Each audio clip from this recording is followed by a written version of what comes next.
Hello, my name is Russ Crabtree, and I'm the president of Holy Cow Consulting. I'd like to welcome you to your Vital Look session. I want to begin by saying thank you for the opportunity to be a small part of your ministry.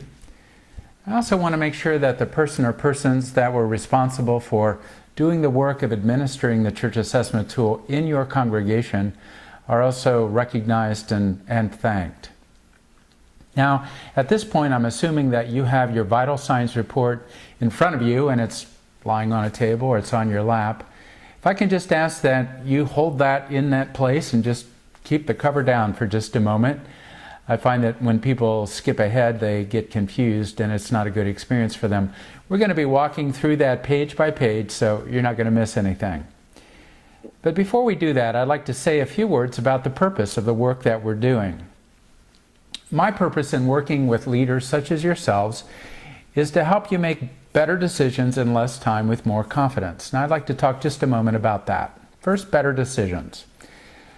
I believe we make better decisions, especially when we're making decisions about the future that are important, strategic planning or financial campaigns or search, preparation for search, when we have an ear to the entire congregation. If you've been a leader any period of time, I would bet you've had the experience of someone coming to you with a concern and they end with these words, and I'm not the only one that feels this way. And you're left wondering, how many people do feel this way? It's hard to know because you don't talk to everyone in the church every week. Better decisions in less time. Now, I believe this process will save you time. Not by giving you all the answers or telling you exactly what you're supposed to do next, but by helping you be clear about the starting point. I don't know about you, but I've spent a lot of time in meetings in my life with people debating, how are things now? How are people feeling about things?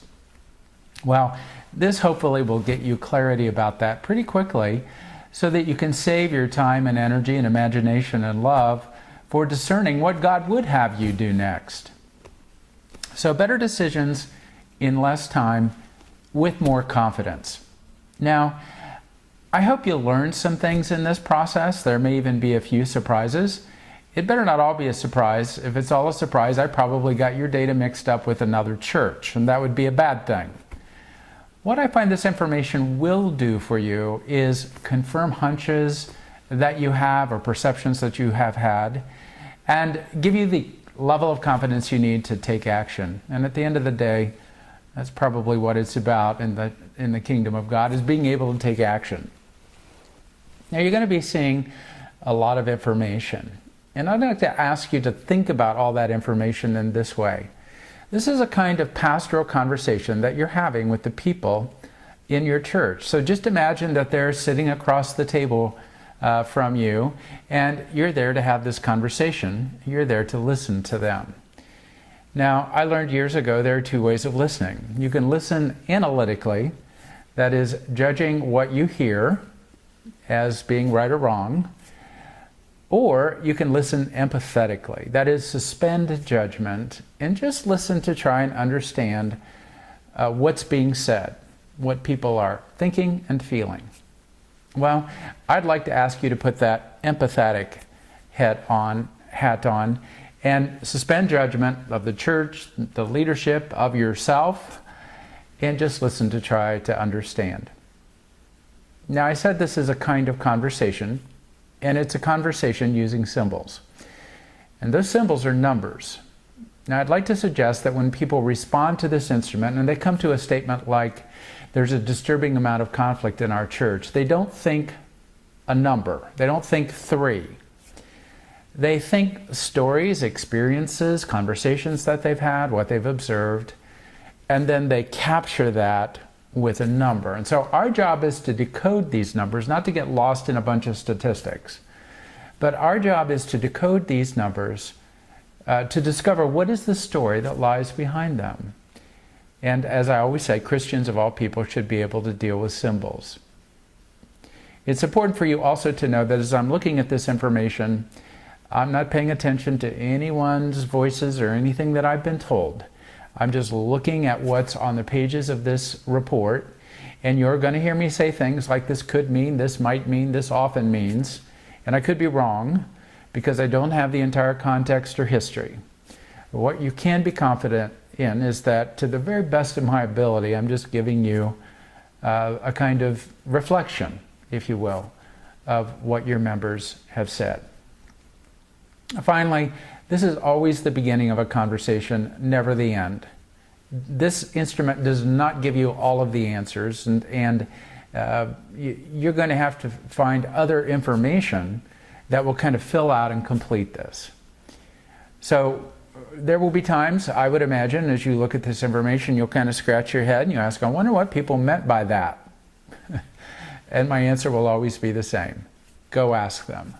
Whether you do that in a formal process of focus groups or listening sessions or town meetings or interviews, or whether you just do it in an informal process of talking to one another or talking to your members, let this information help you know where you need to talk more and to engage in that process of conversation.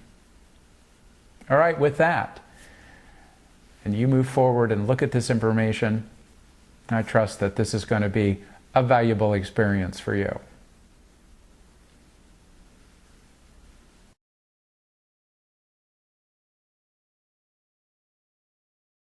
That's on page 4, and we're going to go right down to the bottom of that page. We're going to look at the number of respondents, 413. That's about 36% of your average Sunday attendance. Now somebody might ask, well, wouldn't we have a totally different report if everyone had responded? And the answer is no. Fortunately, we don't need a response from every single person to have reliable data any more than your doctor needs to take all of your blood to get a good blood test.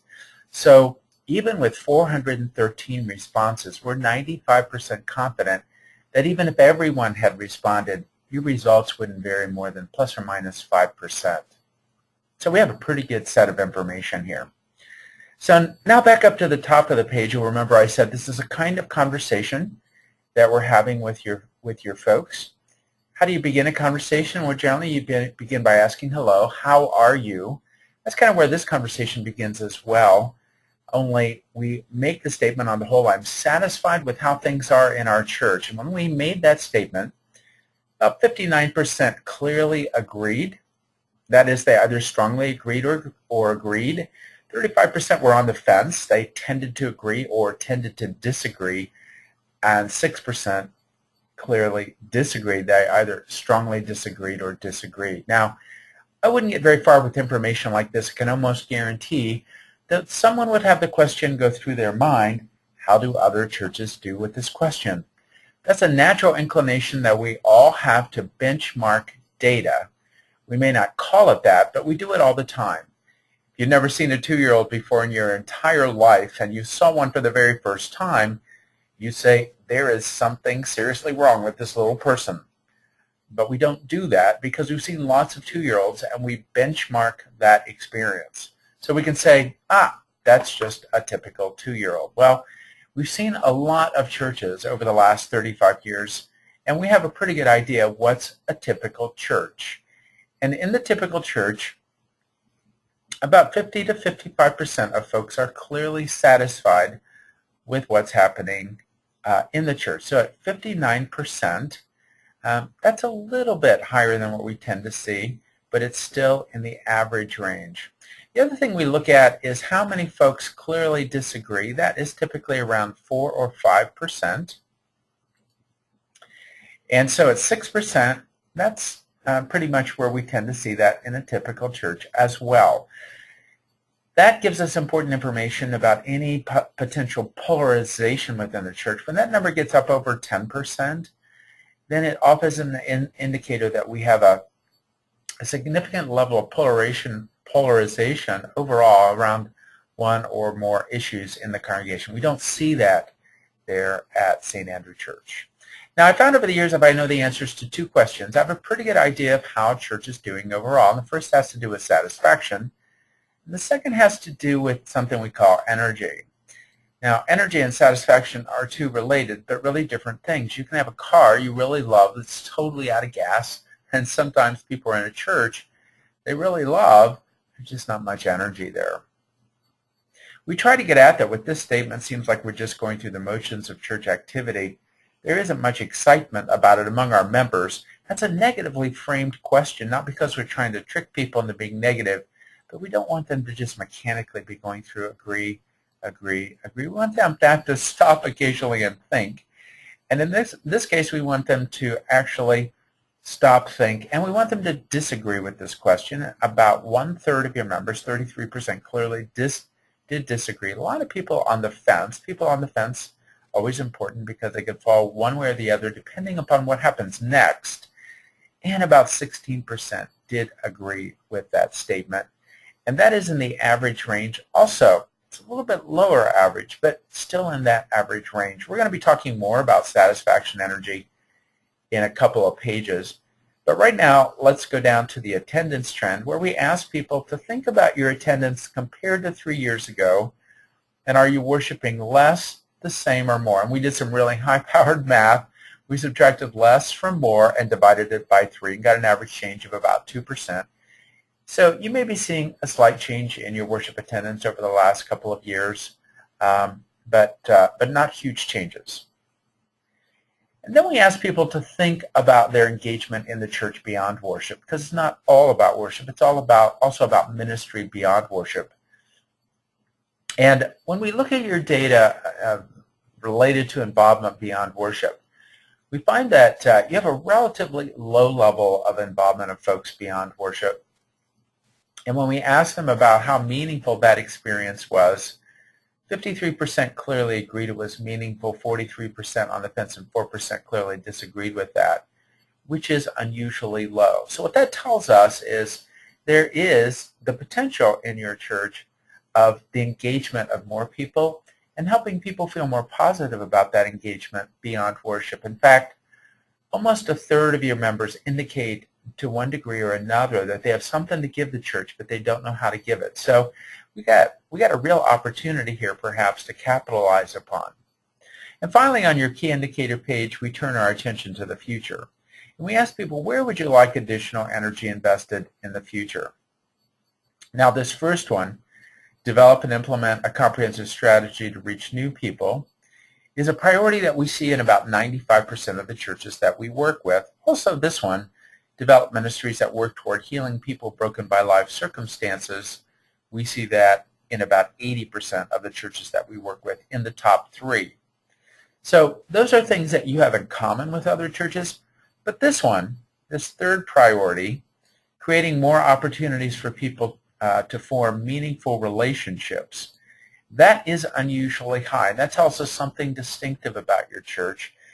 And already we're beginning to see a pattern. You've got an unusually low level of involvement of people beyond worship, and they give that a little bit lower score in terms of its meaning than what we see in other churches. And that kind of corresponds to this unusually high priority of we're looking for ways to connect to one another. Again, related to the opportunity that may lie before you right now. All right, let's go to the next page, which I would introduce by saying that not every question on your instrument is of equal significance. Some are more important than others in terms of how they're feeling about the church overall. We could have asked a question about drinking fountains in your church, and you might have gotten really lousy scores on drinking fountains, but people probably aren't walking out on Sunday saying, I don't know about this church, it doesn't have very good drinking fountains. They're not focused on that. What are they focused on? Because we find that what people think about when you ask them how they feel about the church varies from one church to another. And when we look at the pattern of your responses, these are the patterns only of your responses, this is what we identify as places where people may be focused in the church when they think about how they're feeling about the church overall. Now this column over here that says importance, this tells us how important the question is. How focused are they on this item as a determiner of how they feel about the church overall? So again, this doesn't tell you how you score on the question. It tells you that all of these questions are a high level of importance in terms of what people are looking at or focused on. If we had, for example, that drinking fountain question here, it would probably be very low. So we only picked the highest questions of highest importance. And here we're just going to look for patterns. First, we see worship. We see worship in about 95% of the churches. Why? Well, that makes sense, right? This is the experience that is most shared among all the members. So when you ask them how they feel about the church, they go to how they feel about worship. The other items have to do with relationships within the church. Here we see friendly atmosphere, atmosphere of care, concern, and a disturbing level of conflict. Now, this doesn't tell us that you have a high level of conflict. It simply says that this is something that people focus on when they think about how they're feeling about the church. And if they feel positive about the way that conflict's being managed, they feel positive about the church. So we see a lot of relational kinds of areas of focus in your church. We see worship, and we see a leadership focus here as well. So see the pattern that's beginning to develop, that we saw lower level of involvement, an unusually high priority given to relationships, and the focus areas, the places that people tend to be focused, have to do with relationships as well.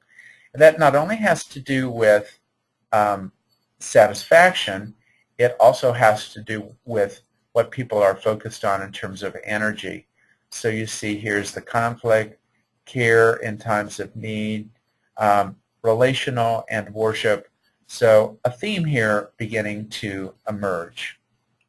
Now the next page doesn't give us any brand new information. It just gives us information that is graphically presented, sometimes easier to get our minds around. Here we look at the low energy, high energy, low energy at the bottom, high energy at the top, low satisfaction to the left, and high satisfaction to the right. Now that gives us 4 quadrants. These upper right-hand quadrants, churches that are high energy, high satisfaction, we call them transformational. This upper left-hand quadrant, high energy, low satisfaction, those are churches where groups are excited about things, but they may be excited about different things. And so that creates conflict and reduces satisfaction, even though people feel like they're doing some really important things. Then this lower left-hand quadrant, those are churches where members can imagine a more vital church than they're experiencing. We call that the recovery quadrant. Down in this quadrant, low energy, high satisfaction, that's kind of the church that people love, but maybe a bit low on energy, a bit low on gas. And so we call that the static quadrant. So churches here are feeling pretty good about the church overall, but they may need a recovery of a sense of purpose, kind of a charge of energy. And during a time when you're looking at this kind of information and looking at a financial campaign, it can be a time when you can discover ways to move what I call northeast on this chart, to kind of recover a little bit greater sense of energy and sense of purpose among the members. Okay. Now, if we look at this chart, we're kind of trying to get a handle on what is the level of urgency that people have regarding the things internally that may need to be addressed in the church. And the longer the bar, the higher the level of urgency. Now, to get a handle on the meaning of that, go down to the bottom of the page and look at the scale. And you can see anything with a bar over 50 is really urgent. In fact, these churches are in crisis generally. Anything with bars 35 to 50, these are important issues that probably need to be discussed in a timely way. Anything with bars 20 to 35, these are significant issues that where there could be some benefit to some conversation, not anything near a crisis level. And then anything below 20 is starting to get into the noise level of the instrument. So, this is not a church that's in crisis. We're not dealing with anything at that level. We do have a couple of issues that are probably important enough for conversation. One has to do with how people are connecting to their leaders. One has to do with care in times of need. So that's, again, a relational piece. You can see you have a number that are above the 20 and below 35 range. So may be significant enough to have conversation about. So I'll leave those for you to take a look at, remembering nothing in the crisis range, a couple of important areas to talk about in a timely way, and then some others you may want to have conversations about as you're thinking about moving into your future. The next page we look at priorities, and we already saw your top 3 priorities on the key indicator page, but this page has a lot more information. So now we're looking at all 17 with the highest priorities at the top and the lower priorities at the bottom of the page. There's also additional information in the column to the right because it has your mean score or the average. Now, I put this here not so that you can get lost in numbers, but to see that some of these are closer together than others. For example, the 16th and 17th priority, both 2.06. Statistically, those are really identical. So some of these are further spaced from one another, and some of them are quite close. Now, when we look then on the left-hand column, we see some additional information too. You see some things in red on your screen. On your print copy, they're probably in grayscale. Average, average height. These are your benchmarks. Remember I said these first 2 items are pretty typical for churches that we see across the United States. This third one is unusually high, as I mentioned, forming meaningful relationships. So you can go down through your list and look at what's high in priority and what are items that are lower in priority. Now, it's important to say that if something's lower on the list, it could be there for one of 2 reasons. Because of the way the question was asked, we asked people, where do you want additional information? So, additional energy. And so it could be lower on the list because it's just not that important to people and they don't want additional energy invested in it for that reason. Or it could be lower on the list because it's very important to people, but they feel like it's already being done well, so they don't want more energy invested for that reason. So for example, enlarging or improving the physical facilities of the church is the lowest on the list. Probably not because you would just as soon worship outside without a building in February in Eden Prairie, Minnesota, but because you probably feel pretty good about your facilities and you don't want a lot more energy invested there. So knowing what's at the top of your list is important because that's where additional energy may tap into what people are ready to do. But trying to get something to happen at something at the lower end of the list probably would be very difficult to do because people aren't ready to put energy there, at least right now. The next page is looking at priorities by group and specifically by age group. And let me introduce this page by saying that one of the things we've learned is that people who are socialized in a rapidly changing society tend to have different perspectives depending upon when they were born. And those are so different from one another, we actually give them names. We talk about boomers and we talk about millennials and Gen X, etc. Well, we're not going to get into that level of detail, but we are looking at the priorities, at least the top 6 for folks under 35, then 35 to 64, and then 65 plus. Now, I bet there's some people wondering, well, how many folks were responding in those ranges? And so now I'm going to go to page 26. You don't have to go there unless you want to, because I've got it pulled up on the screen. And that first line tells you the age of the respondents. So we had about 11% that were under 35. We had 14% that were 65 plus. And we have about 76% that are in the age range from 35 to 64.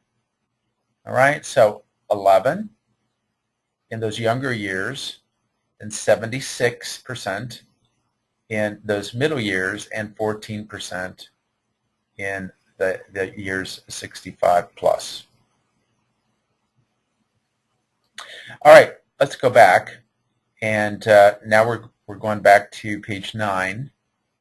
And I'm going to ask you to go through a little exercise here. I want you to look at all 3 groups, the top priorities in these 3 age groups, and identify priorities that occur in the top 6 of all 3 age groups and put an asterisk next to it. Now, they don't have to be in the same rank order. If they occur anywhere in the top 6 for all 3 age groups, put an asterisk next to it, those items. And I'm going to pause here a moment and give you a break from my voice and let you do that.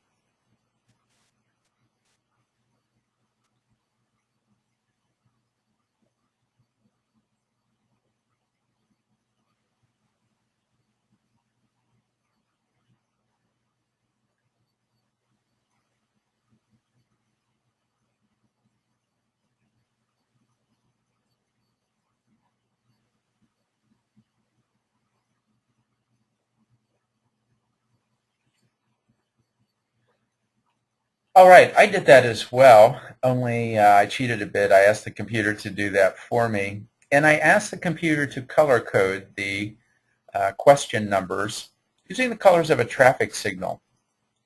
So green is for go. Green is for the priorities that you identified that are common across all 3 age groups. And I'm going to just back out a little bit. By the way, this page is not in your report. I created it for the presentation. But I know you can't read the text, but what I want you to look at is the color pattern. And look at how much green there is on this page. So the green is for go because that is for those priorities that are shared across these age groups. And that's important because that's where your unity is. No matter what age group we talk to in the church, we're going to discover that they have 4 priorities that are the same. Now, they may have different ideas about how to get there, but at least they're kind of looking at the same future. So that really is a good sign when you've got that much green on the page. Yellow is for priorities that occur for 2 groups, not for a third. That's yellow is for caution. Red is for stop and take a look. These are priorities that occur only in one age group. So you look at this priority for folks under 35, adapting opportunities to make them more accessible given the pace and schedule of my life. This is very typical. The younger group, often they have families, children, or they may have very active lifestyles. They may still be in college. They really are looking for ways to connect to the church that kind of fit what they're trying to do in their life, and that may require some kind of creative thinking on the part of the church. We also see a red one, a unique priority for folks 35 to 64, strengthen the process by which members are called and equipped for ministry. That makes sense because often these are the folks who are carrying most of the responsibility for leadership, and they're concerned about that leadership pipeline. And then for folks over 65, a kind of external focus around advocating for social and institutional change and expanding outreach. Those are unique priorities to them. So knowing where your unity is, where there's some differences that may need to be attended to can be important as well.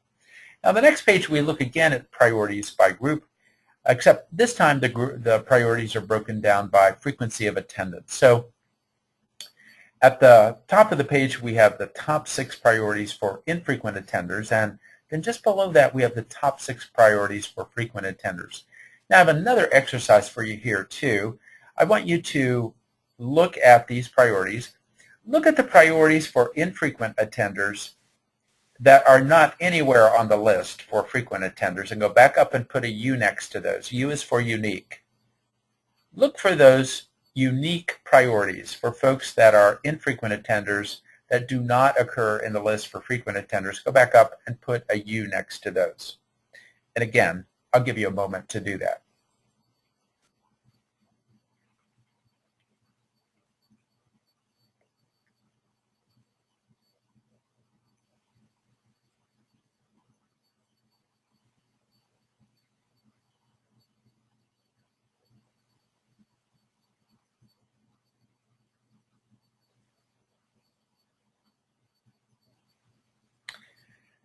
And again, I asked the computer to do that for me, again using red for stop and take a look, and we see what you discovered is there are 2 priorities, adapting the opportunities provided by the church and expanding outreach ministries.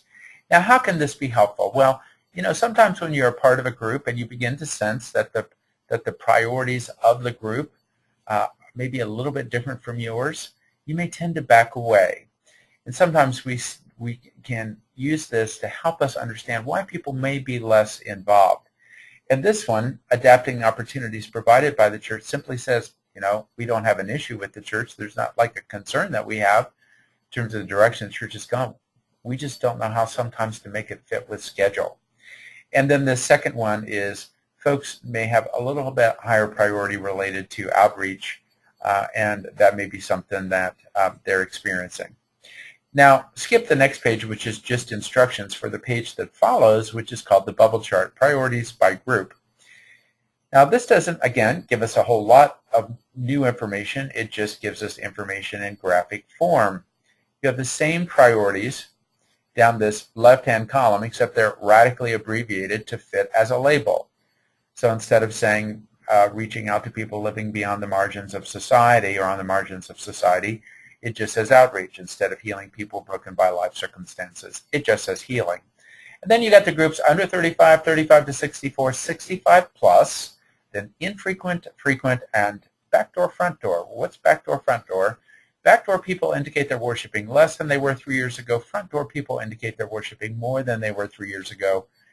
And the strength of the goal is proportionate to the size of the bubble. So this kind of gives you at a glance a sense of where the energy is for the future of the church, where people want additional energy.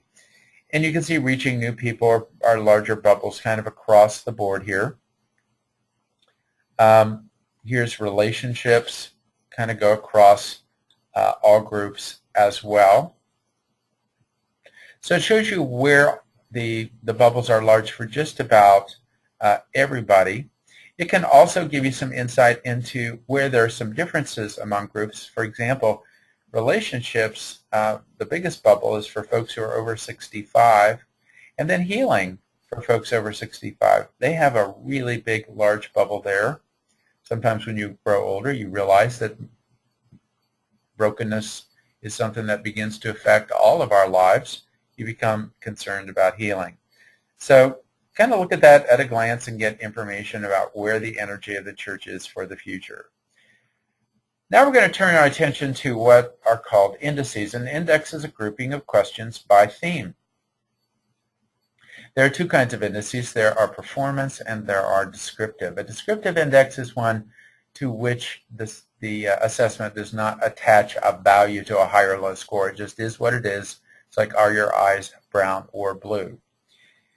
These pages are all laid out the same. You have a title. You have a couple of paragraphs that describe the index, and then you have the questions that comprise the index in the shaded box. So let's take a look at those. Theo number 3, let's take a look at that one. Scripture is the literal word of God without error, not only in matters of faith, but also in historical, geographical, and other secular matters.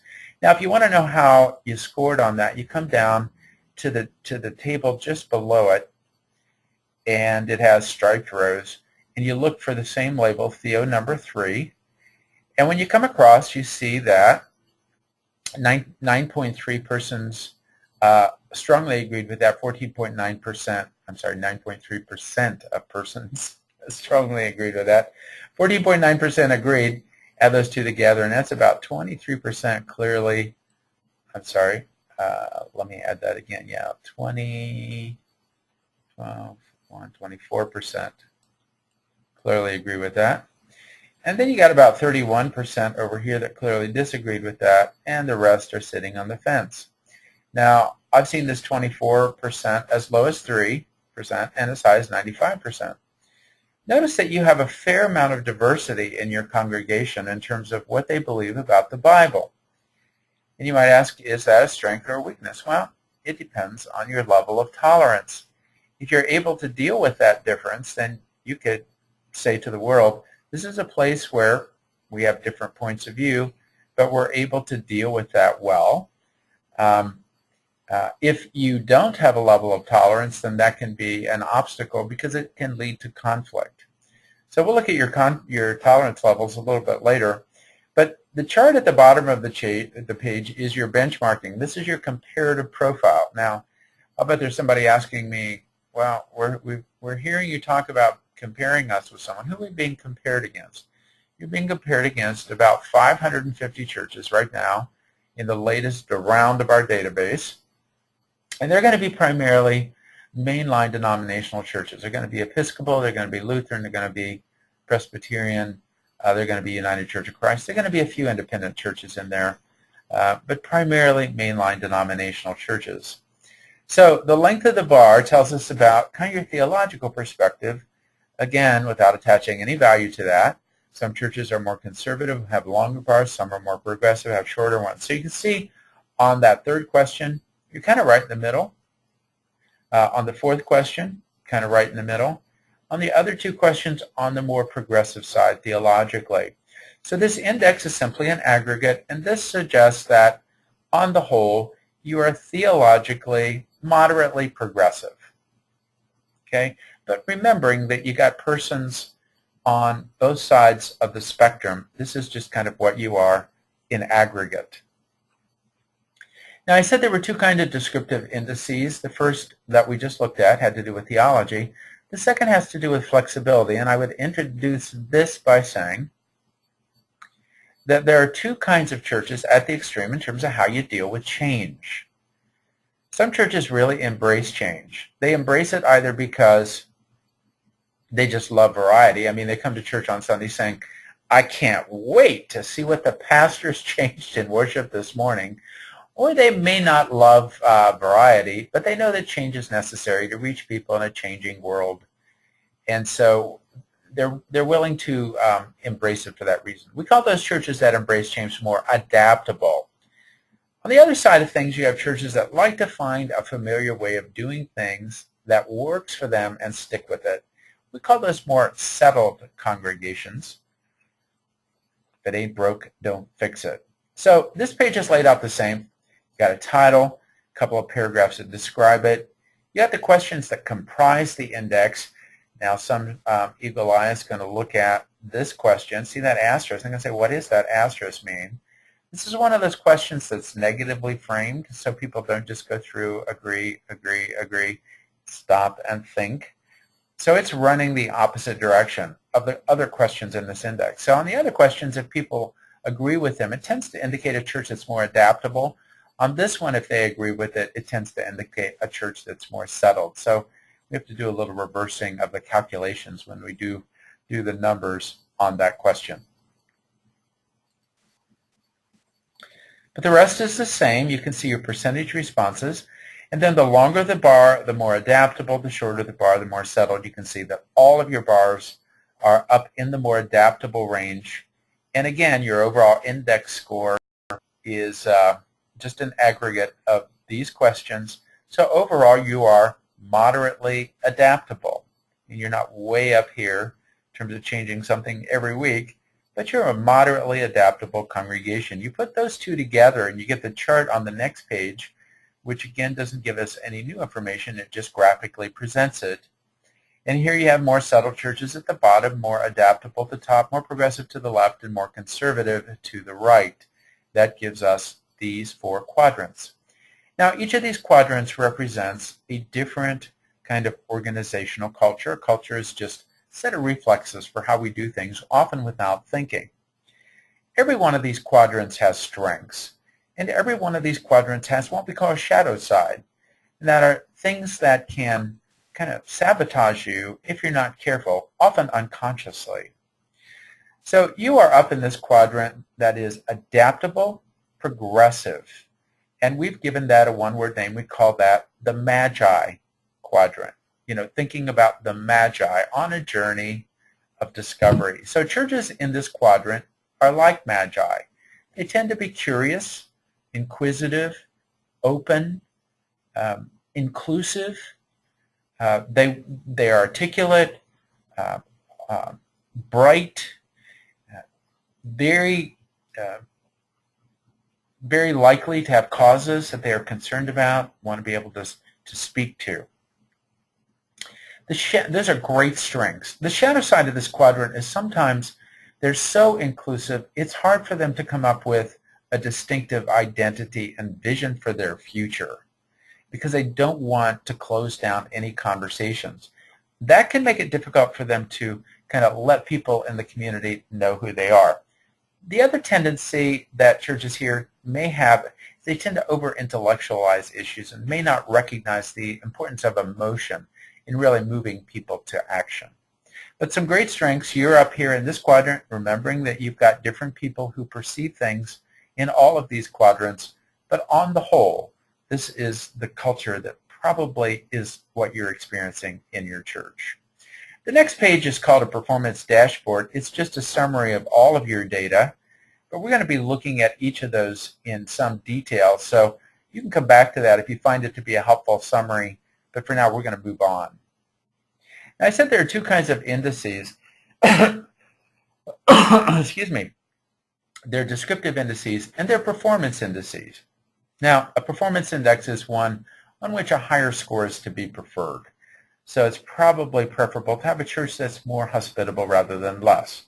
But the page is laid out the same. You've got the title, you've got the paragraph describing the index, and then you have the questions that comprise the index in the shaded box, and then the percent of responses down in the table with the striped rows. Now, sometimes people can get tripped up because they look at these responses and they think about it as a kind of presidential approval rating. They say, wow, look at this. We knocked the socks off of this. We have very few people who disagree that we're friendly. All right? But what I have to say is I never see a church with a lot of people who disagree. You know, people kind of expect a church to be friendly. And if you had a lot of people that disagreed, you probably wouldn't even have a church. So it's not so much the people on the negative side of these questions that makes the difference. What we look at is the people who are on the fence as opposed to being raving fans, agreeing or strongly agreeing on these questions. What makes the difference from one church to another in the United States on many of the things that we're looking at, including this, is not how many people are on the negative side of the questions, it's how many people are on the kind of ho-hum fence versus being raving fans.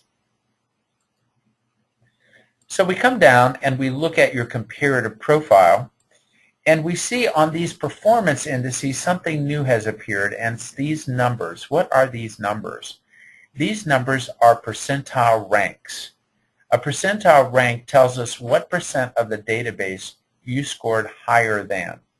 So, for example, on this fifth question, our members have been prepared to welcome guests. You scored higher than about 21% of the churches in our database. Now let me give you a way of thinking about these.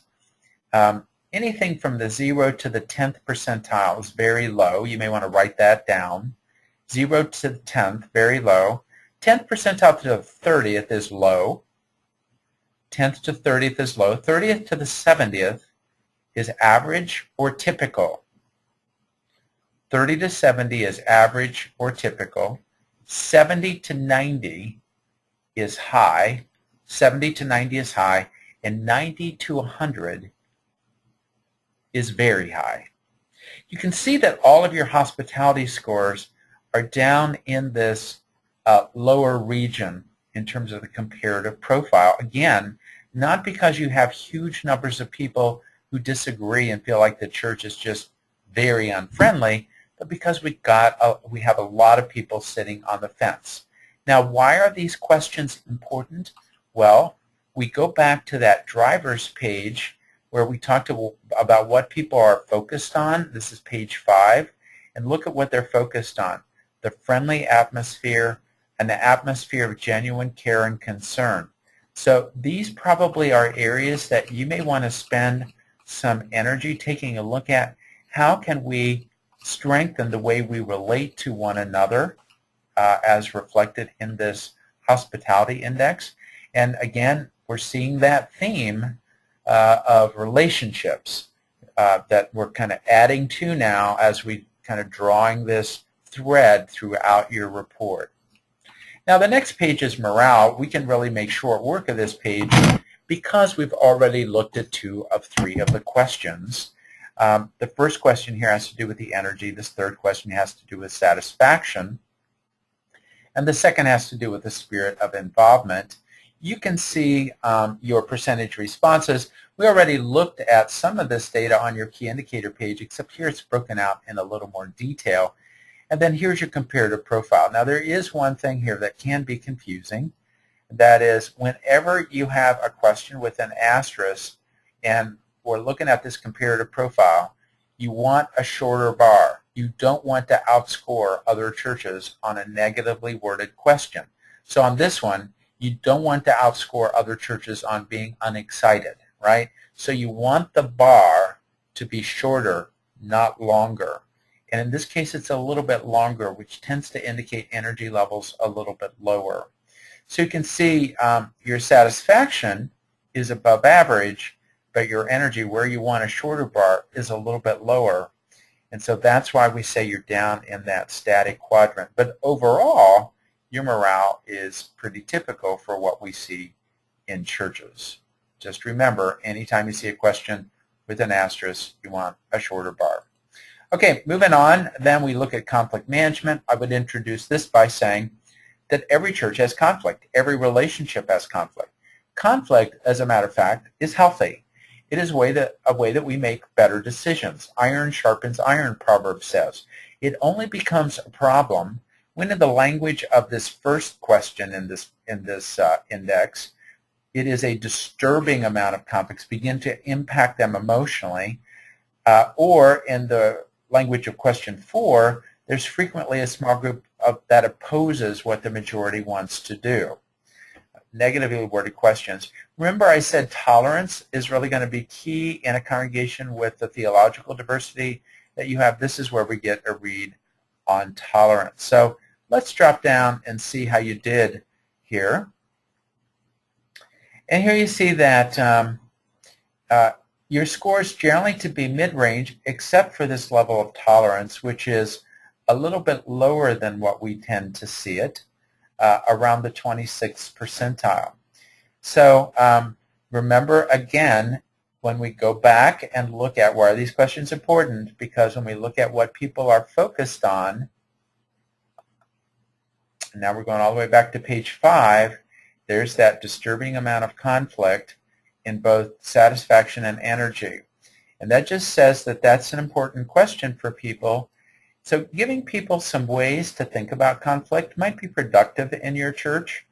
Often people have never been trained in a way to go about resolving conflict. So your overall conflict management score is still in the average range, a little bit lower, 41st percentile, but again, fairly typical for what we see, a little bit lower tolerance. Then we look at governance. This is trying to get a handle on to what degree people feel appropriately engaged in decision-making processes of the church. You can see the title, the description. You've got a negatively worded question here as well. Same small group of people make most of the decisions. Sometimes people look at that and they say, well, of course it's a small group of people that make the decisions. It's called a council or a session or a vestry or a board. That really isn't the operative phrase. What we're looking at is this word same. Do people feel the same folks are rotated in and out of these positions? And folks who may have an interest in serving in those positions are not invited to do that. So we come down, we look at your governance scores, and we can see maybe some room to grow here, especially when we look at this fourth question. Remember, this is the leaders are representative. This is another area that people were focused on. So your overall governance score is a little bit lower. So strengthening the way that people are connecting to your leadership team may be something that would bear fruit for you in your church. Now, in spiritual vitality, we look at these questions. These are all different, right? Because they have my. These are questions that relate to personal spiritual experience of God. The rest of the questions were focused more on how are people perceiving the church as a whole, as a body. These are about that personal relationship with God. Come down and look at your scores, and they are all kind of mid-range, your overall index score is pretty typical for what we see in churches, and that's good. Now, the readiness for ministry score on the next page is trying to get a handle on the degree to which members understand everyone's called to ministry and the church is engaging folks for that ministry. I'm just going to drop right down now to the bottom of the page and talk to you about it. You're getting a good handle on how to read this, so I can speed this up a little bit.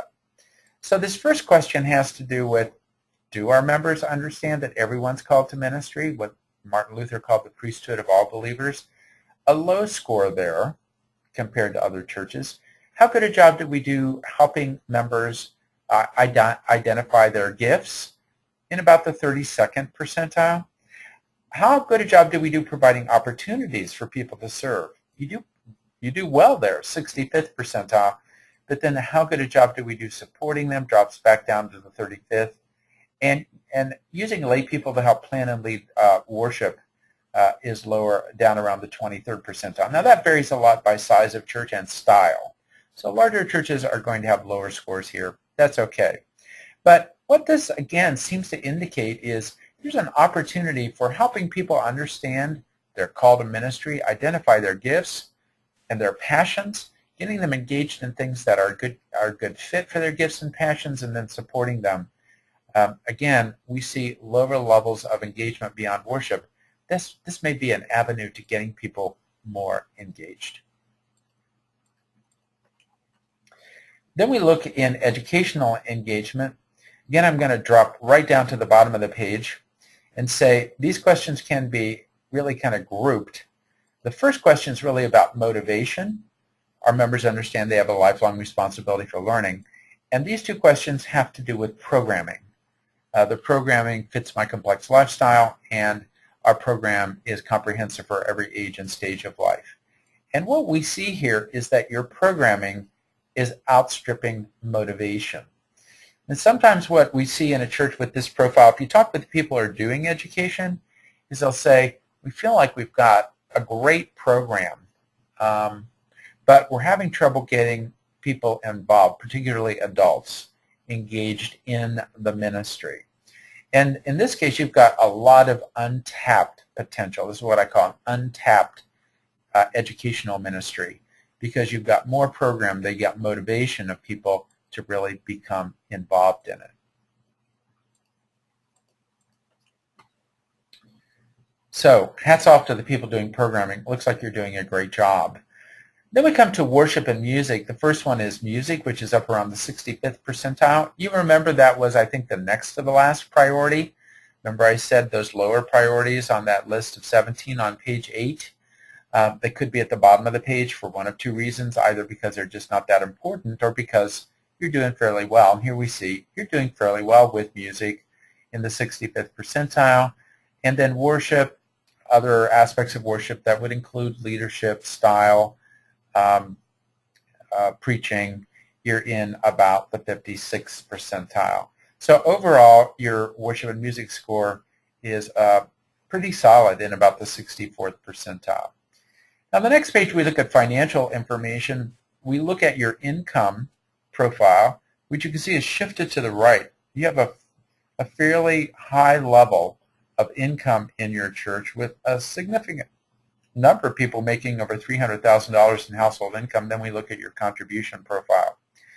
The bottom right hand of the page is some information that we didn't get from the survey, but from something called a church data file that someone filled out. So they told us that in the most recent reporting year, your total church income was about $2,369,000.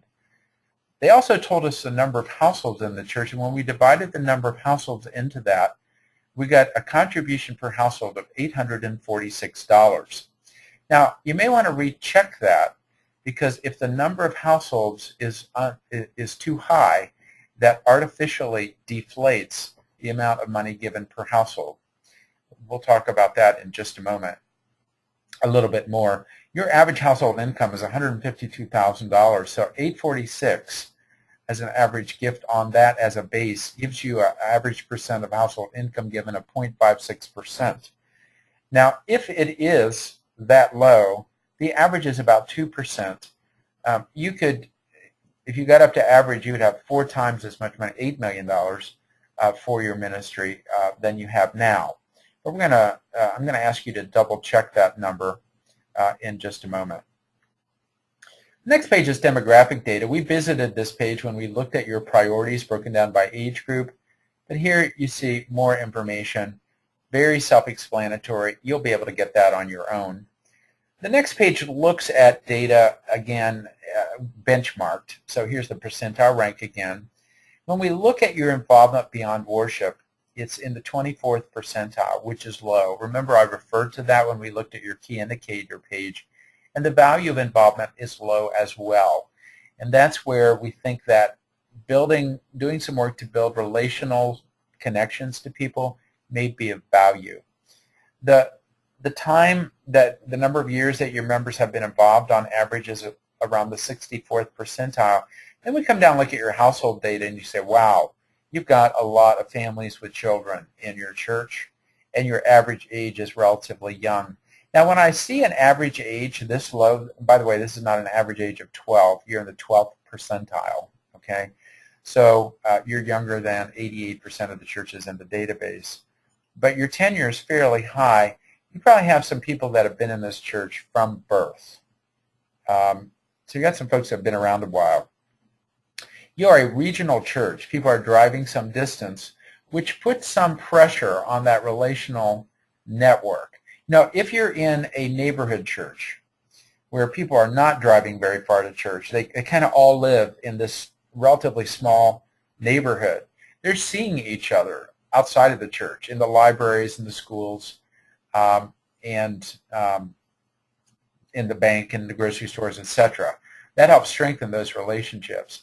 But when you got people that are driving 5, 10, 15, 20 miles to come to church, they're probably not seeing one another except at the church. So the church has to work especially hard at keeping people connected to one another. Remember I said the level of education is probably a bit higher in your church? You're up in that Magi quadrant. That's true as well. Here are the statistics that somebody went online and filled out. And the number of households is 2,800. Now, the way we ask that be calculated is looking at the your role and then subtracting from it members who are permanently out of town, folks who haven't been involved for a year or more, people under 18 years of age, people who are unable to cope with the survey. That generally reduces your role by about 30%. So at 2,800 households, that is probably higher than what we would expect for an average Sunday attendance of 1,100. I would expect a number about a quarter of that, or maybe a little bit higher.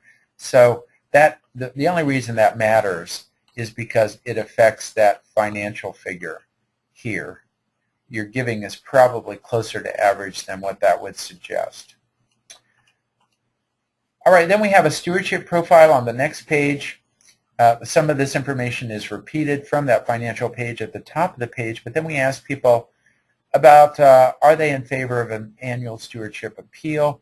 You can see that they are overwhelmingly on the positive side of that, but this number of parentheses is your benchmark. So you scored higher than 17% of the churches in the database on this being in favor of an annual stewardship appeal. That's pretty typical of what we see in younger congregations. Not as much zeal for an annual appeal. So looking at different ways of doing stewardship can be important for a younger congregation. We ask people about their intended giving, however, and that's pretty much in the typical range. You can see 2/3 said about the same amount, about 1 in 4 said more. Then we ask people, what are the factors that affect your or influence your decision making? And you can see that we ask them to rank them from the most important to second, third, fourth, fifth. You can see that overwhelmingly my personal faith is the most important. But then you can see this number in parentheses again is the percentile rank. So you have an unusually high level of concern about the state of the economy. in your church. And then a little bit higher than what we typically see, concern about how the church manages its finances. So you kind of need to look at both, how these rank, and then which of these are unusually strong. And again, the state of the economy seems to be something that people are unusually concerned about. How good a job does the church do providing information that enables me to give joyfully? You can see a lot of people sitting on the fence here. Probably there are some ways to improve that communication process to help people feel better connected. There is a significant level of frustration in the church comparatively about talking about money. So about 15%, 1 in 6, clearly agree with that. But a bunch of people, again, sitting on the fence with it. So you may want to find ways to really sharpen the conversation around this so that people, there are ways of kind of dealing with the financial side of things, because right now it looks like people have a little bit of fatigue around that. And then I just want to look at this final set of questions. These are your supplemental questions. You'll see when we look at these, they're pretty easy to read. You've got the statement of the question, the percentage of people that responded in these various categories, and then below it, the percentage responses. Now, what I want to note is this number of people who skip the question, 54, there's always a percentage of people who do not finish the survey. They sit down to take it. Somebody comes to the door. The phone rings. There's a family crisis. The dog ate the homework. The computer locks up. The network goes down. Something keeps them from finishing the survey. And so it's not that they didn't like the question. It's just they didn't complete it. So you see the next question, 54 skipped it as well. And the only thing I would finally note here is I often feel like I have something to give the church and don't know how to give it. And when you look at these numbers, you had about 1.67% strongly agreed, but 12.8% agreed, and another 17.8% tended to agree, add those all together, and it's approaching 1 in 3. So you may have some potential there for what folks can contribute to, and this could be time, treasure, or talent that is yet untapped. So a church with some real strengths, some areas to work on, and an opportunity as you're kind of thinking together about the future and about a financial campaign, about some steps we might take to move us in that more energized direction as we think about our life in Christ together.